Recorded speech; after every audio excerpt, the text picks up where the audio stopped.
Hi friends, welcome back to life moments. ಇವತ್ತು ತುಂಬ ರುಚಿಯಾದ ಮಸಾಲೆ ರೈಸ್ ಮನೆಯಲ್ಲೇ ಸಿಂಪಲ್ಲಾಗಿ ಯಾವ ರೀತಿ ಮಾಡ್ಬೋದು ಅಂತ ನೋಡ್ಕೊಂಡು ಬರೋಣ ಬನ್ನಿ. ಮೊದಲಿಗೆ ಒಂದು ಪ್ಯಾನಲ್ಲಿ ಸ್ವಲ್ಪ ಎಣ್ಣೆ ಹಾಕಿ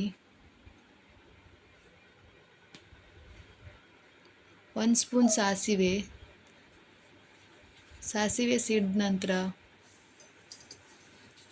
1 ಸ್ಪೂನ್ ಜೀರಿಗೆ,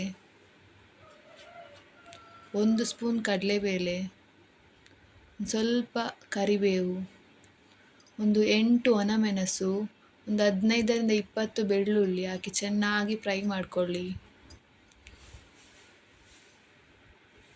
ಇದು ನಮಗೆ ಉಡಿ ಮಾಡ್ಕೊಳ್ಳಿಕ್ಕೆ ಇರೋದ್ರಿಂದ ಚೆನ್ನಾಗಿ ಫ್ರೈ ಆಗಬೇಕು. ನೀವು ಇದನ್ನು ಉಡಿ ಮಾಡಿಕೊಂಡು ಇಡ್ಬೋದು, ಸ್ಟೋರ್ ಮಾಡ್ಬೋದು, ನೆಕ್ಸ್ಟ್ ನಿಮಗೆ ಯೂಸ್ ಮಾಡ್ಬೋದು. ಈ ರೀತಿ ಚೆನ್ನಾಗಿ ಫ್ರೈ ಆಗಬೇಕು. ನಂತರ ಇದಕ್ಕೆ 1 ಕಪ್ ತೆಂಗಿನಕಾಯಿ ಹಾಕುವ.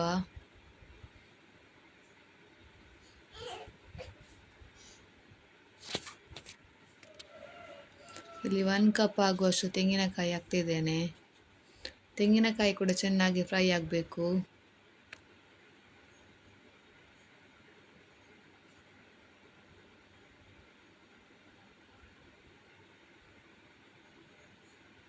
ಈ ರೀತಿ ಚೆನ್ನಾಗಿ ಫ್ರೈ ಮಾಡಿಕೊಳ್ಳಿ ತೆಂಗಿನಕಾಯಿಯನ್ನು. ನಂತರ ಅದಕ್ಕೆ ಸ್ವಲ್ಪ ಉಪ್ಪು,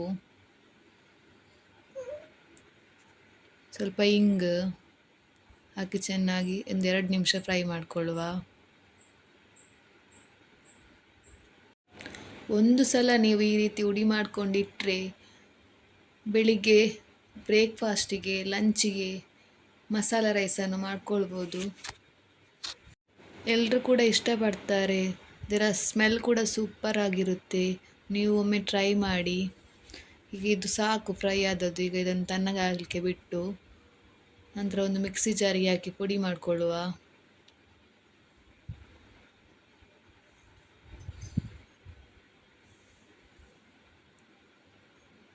ಇದಕ್ಕೆ ಈಗ ಸ್ವಲ್ಪ ಹುಣಸೆ ಹುಳಿ ಹಾಕ್ತಿದ್ದೇನೆ. ನೋಡಿ, ಹುಡಿ ಮಾಡ್ಕೊಂಡಾಯಿತು. ಈಗ ಇದನ್ನು ನಮಗೆ ಎಷ್ಟು ಬೇಕೋ ಅಷ್ಟು ಹುಡಿಯನ್ನು ಹಾಕಿ ನಾವು ರೈಸ್ ಮಾಡಿಕೊಳ್ಳುವ. ಈಗ ಒಂದು ಬಾಣಲೆಗೆ ಸ್ವಲ್ಪ ಎಣ್ಣೆ ಹಾಕಿ ಒಂದು ಅರ್ಧ ಸ್ಪೂನ್ ಸಾಸಿವೆ ಚೆನ್ನಾಗಿ ಸಿಡಿಬೇಕು. ನಂತರ ಅದಕ್ಕೆ ಒಂದು ಅರ್ಧ ಸ್ಪೂನ್ ಜೀರಿಗೆ, 1 ಸ್ಪೂನ್ ಉದ್ದಿನಬೇಳೆ, 1 ಸ್ಪೂನ್ ಕಡಲೆಬೇಳೆ ಹಾಕಿ ಚೆನ್ನಾಗಿ ಫ್ರೈ ಮಾಡಿಕೊಳ್ಳುವ.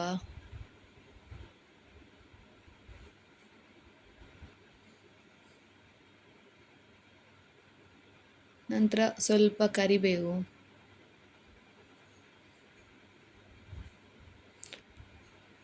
ನಂತರ ಒಂದು ಅರ್ಧ ಸ್ಪೂನ್ ಅರಿಶಿನ ಹುಡಿ ಹಾಕಿ ಚೆನ್ನಾಗಿ ಫ್ರೈ ಮಾಡಿಕೊಳ್ಳುವ. ಈ ರೀತಿ ಸ್ವಲ್ಪ ಫ್ರೈ ಮಾಡ್ಕೊಂಡು ಮಿಕ್ಸ್ ಮಾಡಿಕೊಂಡು ನಂತರ ಅದಕ್ಕೆ ನಾವು ಗ್ರೈಂಡ್ ಮಾಡಿ ಇಟ್ಟಿರುವ ಪೌಡರನ್ನು ಹಾಕುವ. ನಾನಿಲ್ಲಿ ಒಂದು 3 ಸ್ಪೂನ್ ಪೌಡ್ರ್ ಹಾಕ್ತಿದ್ದೇನೆ, ಮತ್ತೆ ಬೇಕಾದರೆ ಹಾಕ್ಕೊಳ್ಬೋದು.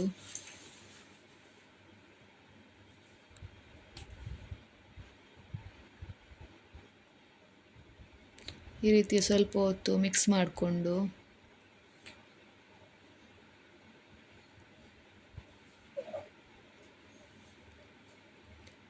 ನಾನಿಲ್ಲಿ 2 ಕಪ್ ರೈಸ್ ತಗೊಂಡಿದ್ದೇನೆ. ಅದರದ್ದು ಅನ್ನ ಮಾಡಿಟ್ಟಿದ್ದೇವೆ, ಅದನ್ನು ಹಾಕ್ತಾ ಇದ್ದೇನೆ. ನೀವು ರಾತ್ರಿ ಉಳಿದ ಅನ್ನ ಕೂಡ ಇದಕ್ಕೆ ಮಿಕ್ಸ್ ಮಾಡ್ಬೋದು. ಚೆನ್ನಾಗಿ ಮಿಕ್ಸ್ ಮಾಡಿಕೊಳ್ಳುವ. ನಿಮಗೆ ಹುಡಿ ಕಡಿಮೆ ಆಯಿತು ಅನಿಸಿದರೆ ಸ್ವಲ್ಪ ಹಾಕ್ಕೊಳ್ಬೋದು. ನಾನು ಸ್ವಲ್ಪ ಹಾಕ್ಕೊಂಡಿದ್ದೇನೆ. ನಂತರ ಸ್ವಲ್ಪ ಬೆಣ್ಣೆ ಹಾಕ್ತಿದ್ದೇನೆ. ನೀವು ತುಪ್ಪ ಕೂಡ ಹಾಕ್ಬೋದು.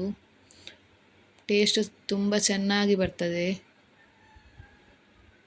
ಈ ರೀತಿ ಚೆನ್ನಾಗಿ ಮಿಕ್ಸ್ ಮಾಡಿಕೊಳ್ಳಿ. ನೋಡಿ, ಸೂಪರಾಗಿ ಬಂದಿದೆ. ಕಲರ್ ಕೂಡ, ಟೇಸ್ಟ್ ಕೂಡ ಸೂಪರಾಗಿರ್ತದೆ. ಒಮ್ಮೆ ಟ್ರೈ ಮಾಡಿ, ಹೇಗೆ ಬಂದಿದೆ ಅಂತ ಹೇಳಿ ಕಮೆಂಟ್ ಮಾಡಿ. ನೋಡಿ, ನಾನೀಗ ಸರ್ವ್ ಮಾಡಿ ತೋರಿಸ್ತೇನೆ. ಕಲರ್ ಕೂಡ ತುಂಬ ಚೆನ್ನಾಗಿ ಬಂದಿದೆ. ಯಾರಿಗೆಲ್ಲ ಮಸಾಲೆ ರೈಸ್ ಇಷ್ಟ ಆಯಿತು ಒಂದು ಲೈಕ್ ಕೊಡಿ, ಶೇರ್ ಮಾಡಿ, ಸಬ್ಸ್ಕ್ರೈಬ್ ಮಾಡಲು ಮರಿಬೇಡಿ.